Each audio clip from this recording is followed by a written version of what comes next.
welcome back to another video, everybody. It's October 26th, 2024. In Masson here, we got a little stockpile of feed we've been hauling in. We got our cows out yonder there. See them. Just finished feeding them. It's Saturday, so I got here a little bit later. Got here at 8. We usually get here for 7, feed them. But so we've been here. Been here for a couple of weeks now, maybe 3 weeks. So this pasture here, we basically keep them there. There wasn't much grass to be grazed, so then we just started feeding them right after, about 3 days after. And it all depends on the weather. If it rains a lot, we can't really keep them here too long, so they're gonna plow it up, and then we're gonna continue grazing. That was kind of the idea. Well, we've had like 3 weeks of nice weather, no rain, and they've just been parked there, and we're hauling feed. So we're just kind of, I don't know, trying to stretch out the season as much as we can before we bring them home. But we're paying per day here, so it does get a little bit expensive, but it's good for the cows. So we got a lot of pasture. We're not coming back here anymore. This is done for the year. But we got a couple more pastures, so I'll show you that we're going to be hitting one last time. I got some feed. I put some feed out in those pastures so that they have something to graze on, or something to eat once they're, just so they don't go too heavy on the grazing. And we won't keep them there for very long. So I'll show you that. So we got this northern pasture to do, both sides here.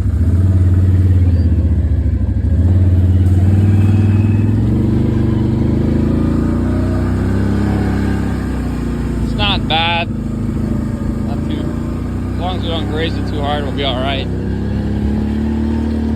That'll give us 6 days here.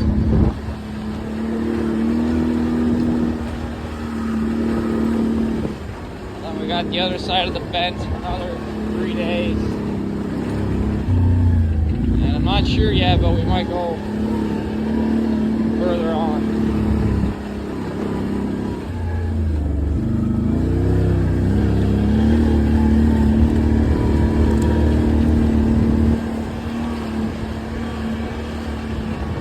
I got a silage bale out there.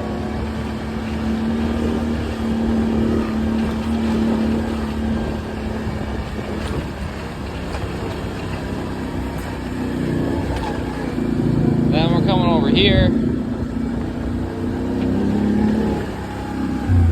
The east end is done. We're not going there again. In the far west, we might not actually go. We might just go up.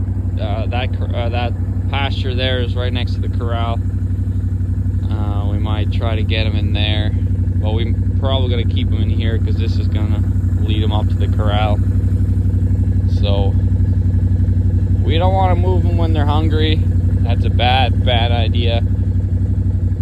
So we're gonna move them in here, let them eat up the bales, and then bring them in. We got 3 bales here. So we got about 10 days, I want to say, of pasturing left after we're done feeding. Then we're gonna bring them home. So we want to bring them home for about try for the 13th or 12th of November. So we're out here with the fall group. These are the ones that are calving as we speak. There's only a couple left to calve. It went pretty well this year. This guy here, we're trying to catch him. You can see him. He's pretty old, but he's pretty scrawny. He hasn't grown very much. His mother's over here. She's a bag of bones. She's pretty old. She's got an udder, but she doesn't have much milk. So I'm not waiting for her to die. This is probably a $2,500 cow. Shit you not. So we're gonna catch her and her calf, and they're gonna be on the sale barn Monday. We've seen this before with these fucking calves. They're really fast They really think they're full of energy. But you'll come by one day and you'll be dead because you'll just slowly starve. You can already see, I don't think he's ever had a full stomach in his life. You can tell they're just scruffy looking. And I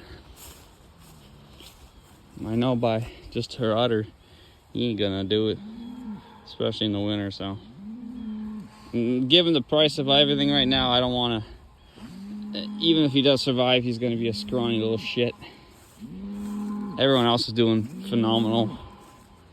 You know, I'll show you calves that are, you know, a couple weeks old, a couple days old, versus that guy. So this guy, he was second one born with his mom there. And look how chunky this guy is. He was born right around the due date. Same age as him. We got little twins. This little scrawny guy. He's off a heifer and he's not old. He's a couple days old. That's fine. But the problem is now, I gotta get him in the trailer.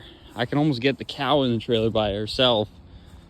But if I can catch the calf, the cow will follow. But this guy's fast. Tried sneaking up on him. If I had a rope, I could rope him, but I don't have a rope with me. Gonna make one out of freaking baler twine maybe, but I don't think I'll be able to do that. So yeah, it's beautiful weather. Got a little bit of wind from the north, but so let me try this a couple more times. I'm just gonna jump on him, and then the mom will come running. I had a heifer the other day that was not letting her calf suck, and I loaded her up on the trailer out here, no problem. It was around 7 o'clock too, it was dark, and it worked out just fine. So I want to eventually get I got cows in the trailer, just having fun. Eventually I want to get one of those portable corrals that Aeroquip have. Obviously we're not going to buy one, we're going to make one. Just going to steal their idea, buy some steel and make it. It basically folds up into a portable, road-worthy kind of deal, but then when it folds out to a nice corral, and then you can just corral a whole herd of cattle into it. What are you doing? You're just playing around, checking it out. See, I wish the ones I needed to go in would do that. Okay, let's try this again.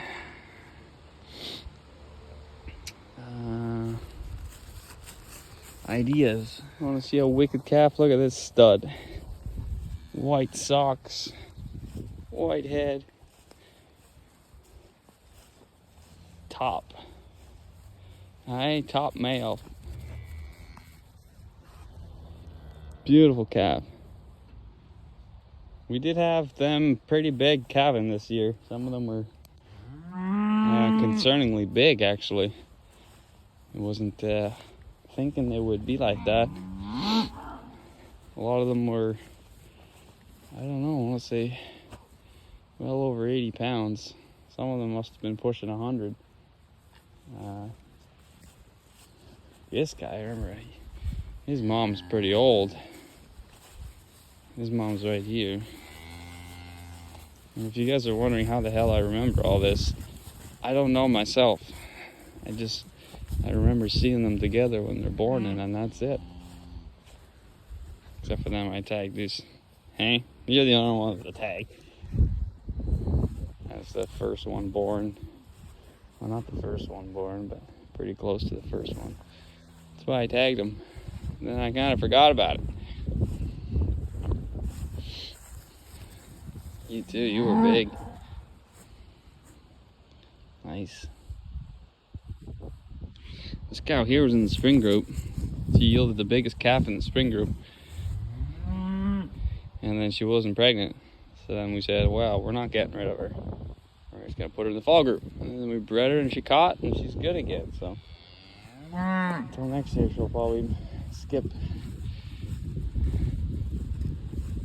So we're still hunting for this little calf. We're just trying to get sidetracked. Waiting for him to slip up and then we'll jump on him. I got me a rope to hog tie him, but I'll probably just throw him in the trailer. This is the girl. I forgot her calf when I was moving the groups. She wasn't concerned. He was though. He freaked out. I managed to grab him though. You know, if this calf was smart, he would be stealing milk from other cows. That happens before, happens all the time, and it works great. A lot of times the twins will do that. But in this case, he's just... See, I like to use the cow as a cover, and then I move the cow. Hey, someone's been sucking on your front there, honey. What's going on? So I kind of use them as cover. Then I'll jump on him. Well, I'm out of shape, but I got him. I got the calf anyways. Now we just have to wait for him to call out to his mother. I'm gonna bring her a little closer to the trailer here. I got him tied on two. I'm not going anywhere. So I'm gonna bring her closer. And hopefully she'll see him in the trailer and just hop on in and go for a little ride downtown. Oh, so I managed to kind of hide behind a cow as that calf got closer to the cow, and then I just ran around the cow and jumped on him, knocked him over, and then he started crying, and all the cows came fucking running at me like I was a fucking coyote.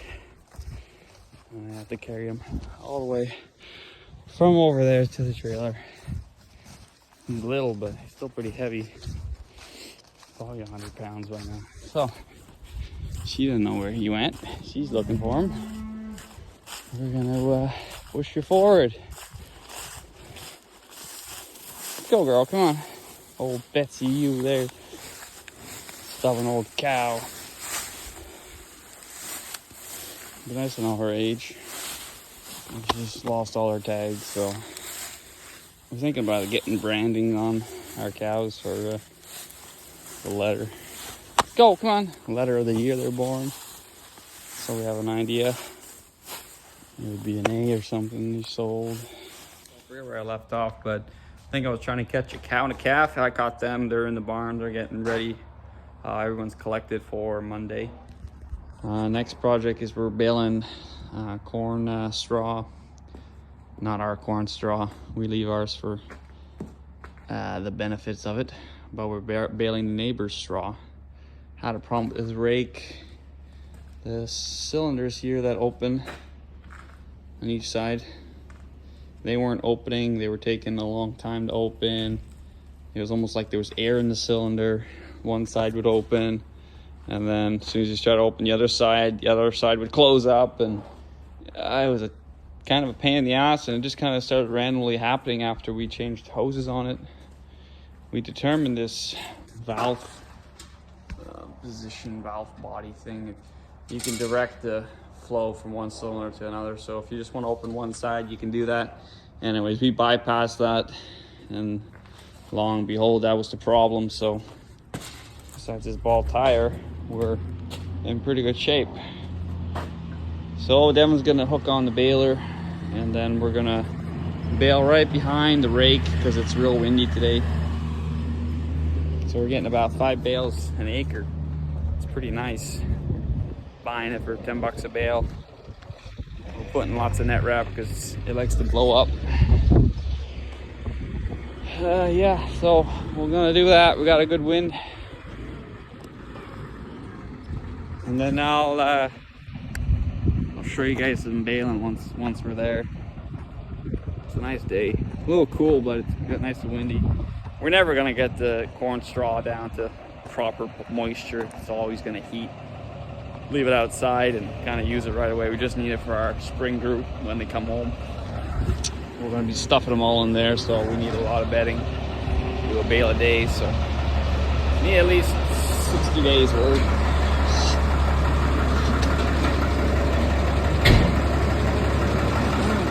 All right, so we're just getting here. This is the cornfield we're gonna be baling up. You can see the wind or not. You'll hear the wind once I get out. So we had to change a grease fitting on the PTO. That broke off.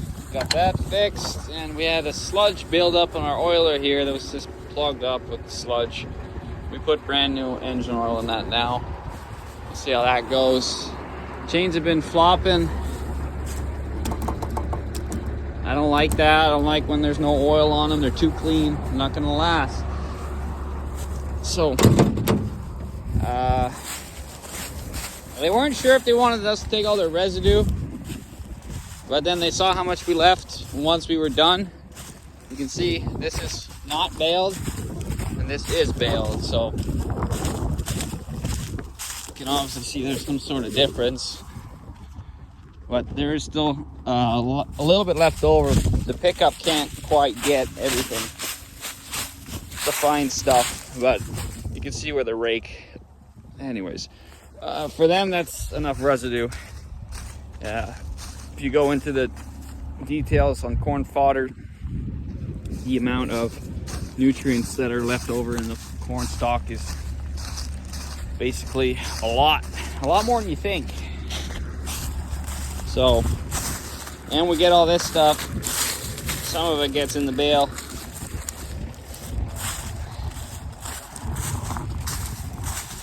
The problem we get though is the stalk. The stalk has moisture in it. You can feel that right away. All the nice tissue in there is all moist, and that's what leads it to heat up. I don't know if we put acid on it, if it would change that. Probably not. But it's good for bedding for now. I'd like to use this as feed, but I just don't know how we can preserve it to make it actually work.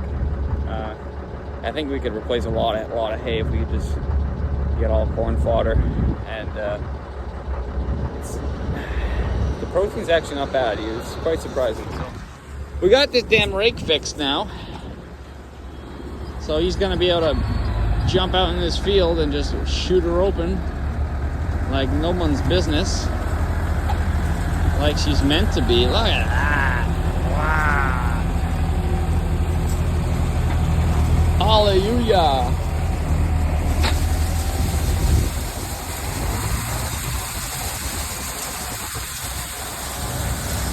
So that's the residue.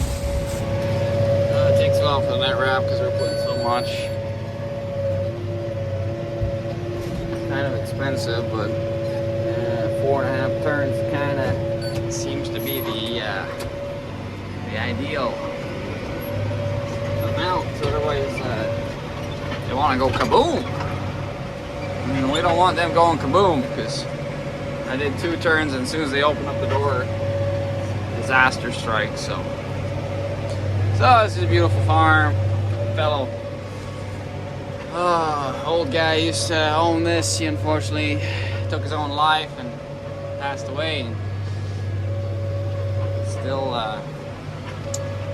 remember him. He was a good guy.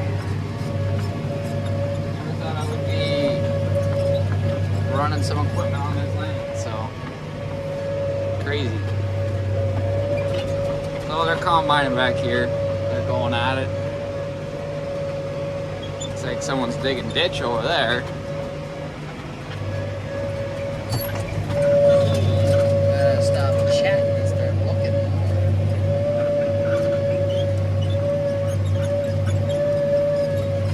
I want to say we're doing 5 bales an acre. It's pretty nice. What would be ideal is if we could just fence this off and run the cows in it, but nobody wants cows anywhere anymore. It's such a nuisance for everybody. It would be well, it wouldn't be too hard to fence it. But realistically speaking, we couldn't really do it. Not on obviously somebody else's land, and we don't have enough corn land to make it worth our while to run cows in. You need a lot of acreage for corn fodder to make it worth its while, just because they're scavenging so much for little pieces of corn. And I don't know, when we don't really have any dry cows right now. We only wean them in like February, January, so we have to run, you know, lactating cows from to the end of their lactation anyways. I don't know, they get skinny in our area, I think. Just dry cows will get skinny on this stuff, let alone cows making milk. So I remember this guy, he used to do firewood, and I shit you not, that entire field was full. I think even this side too had firewood in it. He did like 2,000 cords of firewood.